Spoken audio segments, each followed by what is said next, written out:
Yo, what's going on YouTube? It is your boy GZTV back here with another video, and in this video we are going to be reviewing the 1990 American psychological horror film directed by Adrian Lyne, produced by Alan Marshall, and written by Bruce Joel Rubin. We have Jacob's Ladder, probably one of the best movies we have watched on this entire Scratch-It poster. My goodness, this was absolutely phenomenal. I mean, everything that's just woven together. This is infinitely rewatchable. Holy cow, this is amazing. We're going to get through it. Shout out to Tim Robbins, great actor, played the part extremely well. We're going to get through exactly what happened in the film, kind of break some stuff down a little bit, and then I'm going to give you guys my review. So let's go. So the story takes place on October 6, 1971, where American infantryman Jacob Singer is with the 1st Air Cavalry Division, deployed in a village in Vietnam's Mekong Delta when his close-knit unit comes under sudden attack. His cavalry division comes under attack, and it appears that an enemy has infiltrated them, or someone's dropped a bomb or something at first, but later on in the film we find out exactly what happens. But anyways, as many of Jacob's comrades are killed or wounded, others exhibit abnormal behavior with some suffering catatonia, convulsions, and seizures, and already you know something is up. You know something is extremely abnormal about what is happening right now. Jacob flees into the jungle only to be stabbed with a bayonet by an unseen assailant, and everything kind of ties together. Everything is very obviously at the beginning of the movie, things get kind of confusing, but as we get through it, things start to reveal themselves, and the revelations get really, really crazy for this movie. This movie ties up very well, so Jacob awakens in the New York City subway, where, after glimpsing what he believes to be a tentacle protruding from a sleeping homeless person, an inexplicably locked subway station exit results in him being almost hit by a train. So it's very confusing. Again, things are very off, and there is a reason for this. Again, there's many, many explanations coming at the end of the film that help, fill us in on this and why this is happening.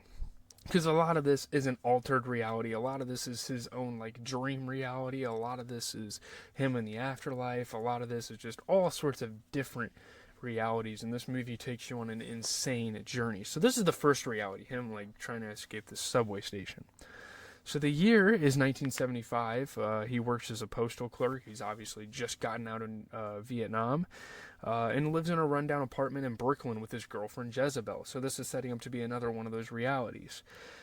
Jacob misses his old family and experiences visions of them, especially the youngest of his sons, Gabe, who has died in an accident before the war. So right before he went out for combat, his son died tragically in a car accident. I think he was out on the road. He spilled something, was picking it up, and he got ran over or something.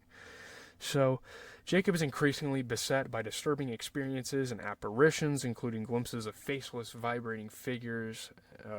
This movie is pretty fucking creepy in that regard, and taking us through the mind of Jacob here, and they do it extremely well, and I really appreciate how they kind of presented this film. He narrowly escapes being run over by a pursuing car, but we all know these are hallucinations. We all know these are visions. There's obviously an actual reality kind of awaiting him in real life, and not in his dream state. He's having all these visions before he dies, and there's obviously been theories of what happens right before you die, what happens after you die, and I feel like this movie kind of explores that a little bit. He attempts to contact his regular doctor at the local VA hospital, but after being told that there's no record of him ever being a patient there, Jacob is told that his doctor has died in a car explosion. And it seems like a lot of these things are just kind of being invented in his head, and he's kind of creating these people to create a different life for himself. And again, it's a dream. Most of this stuff didn't even happen to him. And it's so crazy. The movie does get a little convoluted. It does get a little confusing at times, but it's definitely something you can appreciate.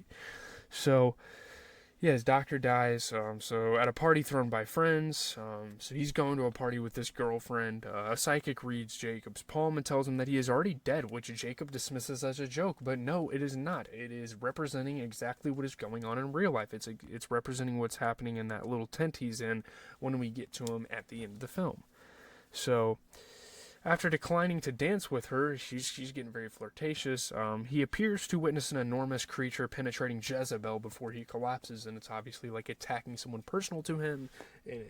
there's a lot of PTSD in here, but obviously a lot of that is like incited by the government, and we find out very soon enough what's going on. Again, things will tie together. So yeah, he collapses. He can't deal with it. He can't handle the situation or something. So at home, Jacob experiences a dangerous fever. Like he could literally burn alive from this fever, which Jezebel attempts to bring down with a painful ice bath. Obviously, changing temperatures like very rapidly and very instantaneously isn't good for the body either. But he does that. Jacob briefly wakes up in another reality where he lives with his wife and sons, including a still alive Gabe. So here's another reality. He has another version of reality, whatever you want to call it. He has a reality, an altered reality with Jezebel. He has an altered reality in the military or in the army, whatever. He has an altered reality with his ex-wife Sarah, I think her name was, and he has all sorts of different stuff going on. So yeah, Gabe's still alive. So first-person perspective scenes of apparent flashbacks to his time in Vietnam show Jacob, badly wounded, being discovered by American soldiers before being evacuated under fire in a helicopter. So through these visions, through these little fragments of the story, you kind of know what's going on. Like, this guy's been mortally wounded, and it looks like he's probably not going to make it. So one of Jacob's former platoon mates, Paul, in this different reality, contacts him to reveal he is suffering from similar experiences, but is soon afterwards killed when his car explodes, and the government must be hearing in on them or something. It's very crazy. Like, what a crazy twist of events that takes place in this movie. Commiserating after the funeral, other surviving members of the platoon confess that they have all been experiencing horrifying hallucinations. But that's pretty fucking normal.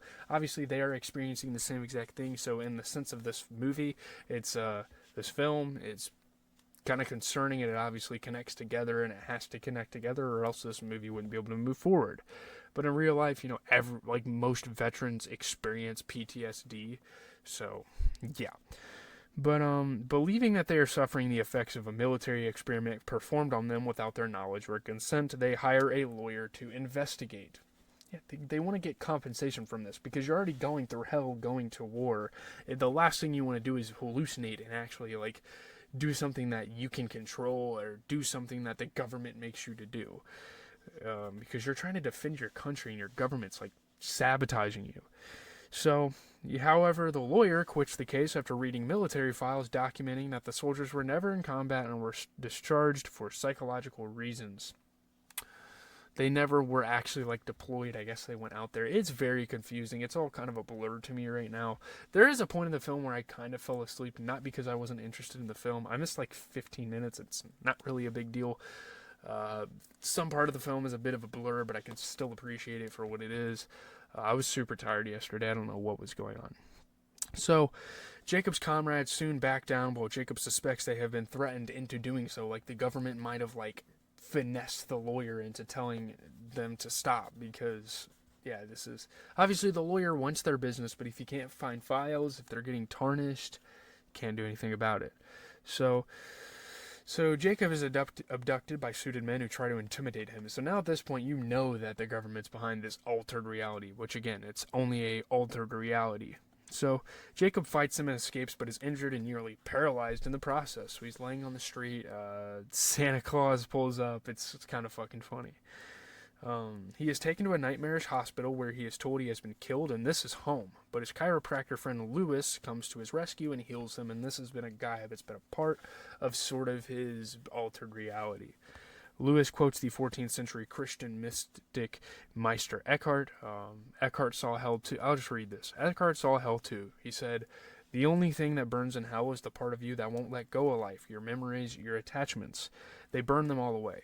But they're not punishing you," he said. "They're freeing your soul. So if you're frightened or dying and you're holding on, you'll see devils tearing your life away. But if you've made your peace, then the devils are really angels freeing you from the earth." And this is some of the most important quotations, like taking this peace, because it represents a lot of what Jacob is going through. And this movie has a lot of religious connections, and that kind of ties it all up right there very beautifully. I really like how they did that. So then, after this whole experience, Jacob is approached by a distressed man who has been following him from a distance and who also dragged him away from Paul's burning car. He's the guy that saved him, and he's been kind of spying on him a little bit, yeah. Introducing himself as Michael Newman, he tells the story of having been a chemist with the Army's Chemical Warfare Division, where he designed a drug he called the Ladder, which massively increased aggression. Which it's very interesting because this movie is called Jacob's Ladder, and Jacob's Ladder has many, many different meanings, many, many different interpretations. I think that's a super unique quality about this film is that the title can be interpreted as many, many things. The religious Jacob's Ladder, where you're going up to heaven. The prophet Jacob, of course, which the main character is named after, and all the characters have, like, Jezebel, you have their kids, and it's kind of funny because even Jacob references, you're not religious, but your name is Jezebel. Yeah, this movie has a lot kind of going with it, with that. Jacob's Ladder is a exercise machine, Jacob's Ladder is the drug, so yeah.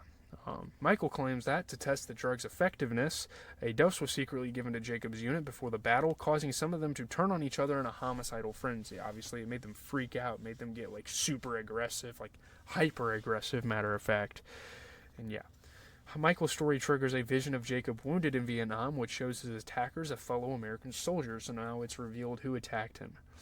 Jacob returns to his family's home after this encounter, where he finds Gabe, who takes him by the hand and leads him up the staircase into a bright light, representing Jacob's Ladder, and it's a very tearful, teary-eyed scene there. It's very sad.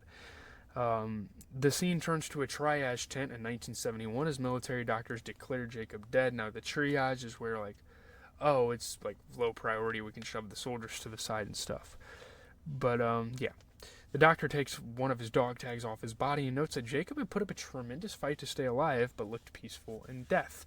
And that represents exactly what is happening in this movie. All these visions, all these different realities that Jacob kind of goes through, is him fighting to stay alive. So it's really dope. He could die in peace, going with his son, living happily ever after.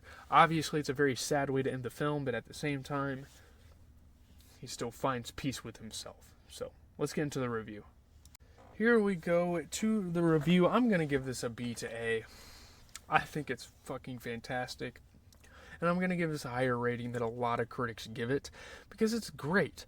I mean, even with its disorienting leaps of logic and structure, and there are some very awkward moments there with the story, and I guess that's really the only, fault with it. It's still, an engrossing, nerve-shattering experience. It's really good. I would say people generally like it. It leaves you reeling with turmoil and confusion, with feelings of sadness and despair. It's a thoroughly painful and depressing experience, but it must be said, one that has been powerfully written, directed, and acted. It's great. This slick, riveting, viscerally scary film about what in other hands would be a decidedly unsaleable subject, namely death, is both quaint and devastating. I don't know. It's pretty good. Jacob's Ladder is so dark it sucks Robin's right down with it. What?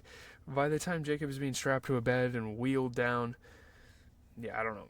It is kind of hard to feel relate to the main character at times a little bit, because maybe it's too much at times, but it's kind of like a remake of Carnival of Souls, is what I've been told. Yeah, it's good. After movies like Seven, it may not pack the same sort of horror for today's audience as it did when it first released, but it's still a really good film. I think for a movie that came out almost 35 years ago, I think this is really, really good. It's an emotionally poignant, creepy horror masterpiece. It's a bizarrely cohesive hybrid of war movie, character study, art film, and horror flick. And the very act of watching the film is so emotionally draining that the viewer leaves the film feeling worked in. The thought of repeat viewings is daunting yet insatiable.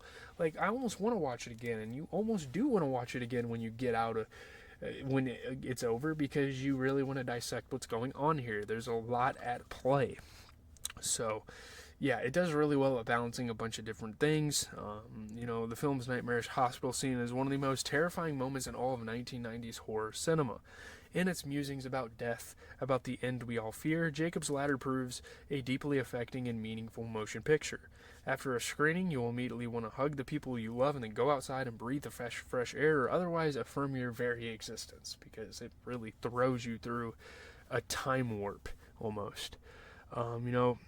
This is Hollywood's 10 best screenplays I've ever fucking seen too. Like the way it just happens is great. It's on a lot of people's lists like that. It got put in the Horror Hall of Fame.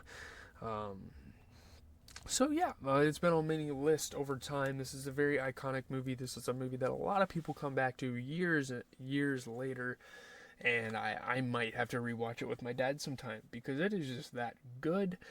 But yeah, I'm really happy this was on the Scratch It poster because this is an absolute gem of a film. I don't know how popular it is in terms of box office. Obviously, Tim Robbins and Elizabeth Pena and Daniel Aiello, I think his name, how you say it, are some pretty big actors and actresses. But yeah, really, really good. I had a really not a fun time, obviously, because it's sad, but it was very entertaining. It was very like riveting. It was very like, okay, I'm glued to the fucking screen because I want to see like all of these different things kind of tie together. And although the ending is kind of expected, it's really fucking good. Some of these things he's not dreaming, some of these things are, and it's kind of up to the viewers at times throughout the film to decipher which one is which. And obviously, Adrienne Lynn did Fatal Attraction. Maybe I'll check that out, check that out soon. But in the meantime, I'm out.